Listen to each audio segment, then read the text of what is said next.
In March of 2026, Iran closed the Strait of Hormuz, blocked a fifth of all the world's oil, and gave a warning.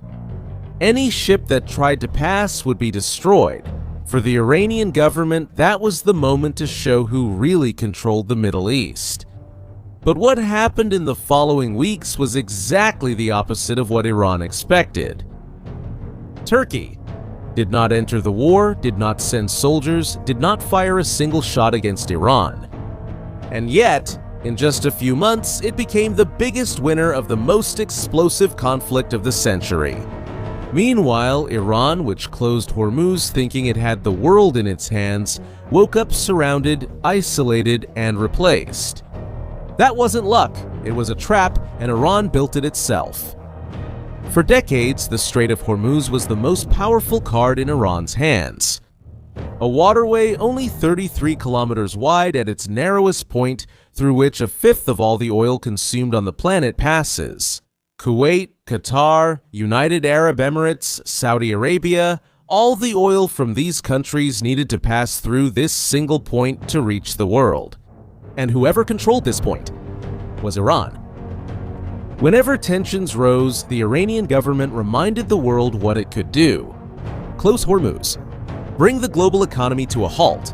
It was the kind of threat that no one could ignore. But in February 2026, after coordinated attacks by the United States and Israel on Iranian territory, Iran made the decision it had been waiting years to make. It truly closed the strait. It warned that any ship trying to pass would be attacked, and it waited for the world to bend the knee. The world did not bend, but Iran opened a breach that it could no longer close. Because along with the closing of Hormuz, Iran did something else. It launched successive waves of drones and missiles against the Gulf countries. Kuwait, Qatar, United Arab Emirates, Saudi Arabia, they were all attacked. It wasn't just news in the paper. They were real alarms, skies lit up by interceptions, and refineries with emergency systems activated. And this is where the trap began to close. Not over the Gulf countries, over Iran itself. The Gulf countries had Western defense systems. Patriot, THAAD. Expensive, sophisticated technology built to shoot down ballistic missiles. But the Iranian drones were cheap. Simple, they came in swarms. What is that?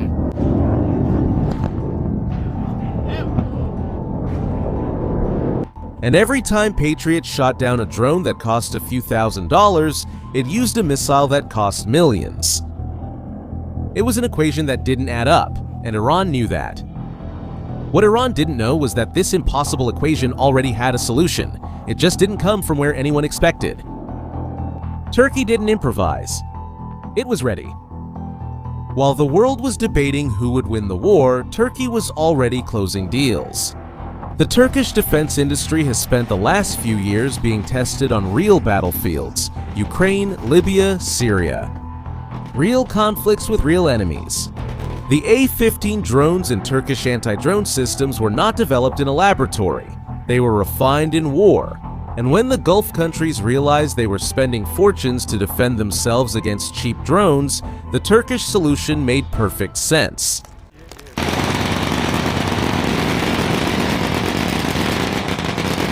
The Kork system, produced by Aselsan, uses artificial intelligence to identify and destroy swarms of drones in seconds. With programmable ammunition and an operating cost that's just a fraction of what Western systems charge. Saudi Arabia has signed the contract, Qatar has as well, and both went after Turkish laser weapons.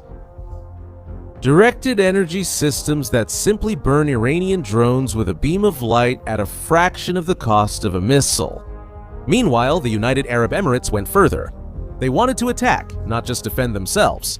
In May 2026, they signed agreements with the Turkish company Baykar to integrate precision bombs into the A-15 drones that were already in their inventory. The goal was, of course, to have the ability to destroy Iranian targets from hundreds of kilometers away without coming within range of enemy defenses. The entire Gulf was rearming. And everyone was looking at the same place, Turkey. And it's not hard to understand why. Turkish systems are delivered quickly, work in real combat, and don't come with a years-long waiting list. That's something Western suppliers can't say. But here's what few have realized. Turkey has only solved half of the problem. The other half, the more important one, was being solved in the Iraqi desert. That's when the second blow hit.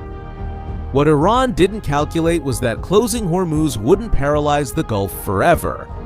It would speed up something the Iranian government feared much more, the creation of a permanent alternative route.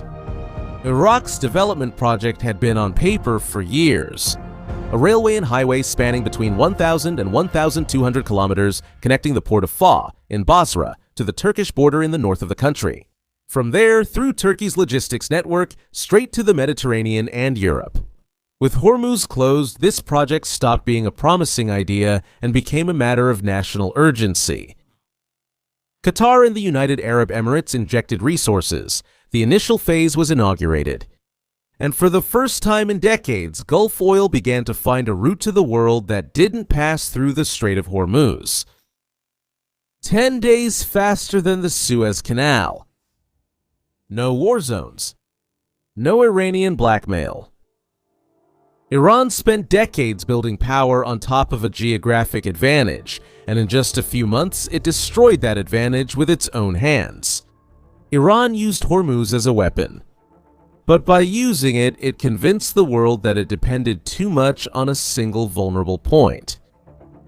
By attacking the Gulf with cheap drones, it forced these countries to seek more efficient defense systems and defense systems less dependent on the West.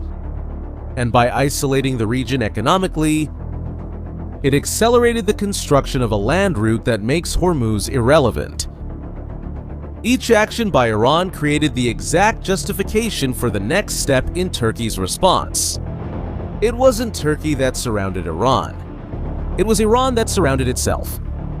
And Turkey occupied every space that Iran left empty. Iran spent decades threatening to close Hormuz, as if it were its ultimate weapon. When it finally used it, it sped up the construction of the road that makes Hormuz irrelevant. Iran's greatest weapon turned into free publicity for Turkey. That's the situation today. The Gulf countries have defense contracts with Turkey that will last for decades. Trade routes are not easily undone. Weapon systems create long-term dependency. Think about what that means 20 years from now. Every defense contract signed today is a strategic bond that spans governments, generations, and crises. The Gulf is not just buying Turkish weapons, it's choosing whose side it will be on for the coming decades. The capital that used to circulate in the Middle East is now moving to Turkey. And the regional influence that Iran accumulated for years, the militias, the allies, the ability to exert pressure, is eroding. Iran woke up in a world where its greatest leverage was neutralized. Its neighbors armed themselves against it, and a power that barely appeared in the region's strategic analyses quietly occupied the space that Iran abandoned. And the worst part for Iran, none of this was done with force. It was done with patience. The question now is no longer whether Iran has lost influence.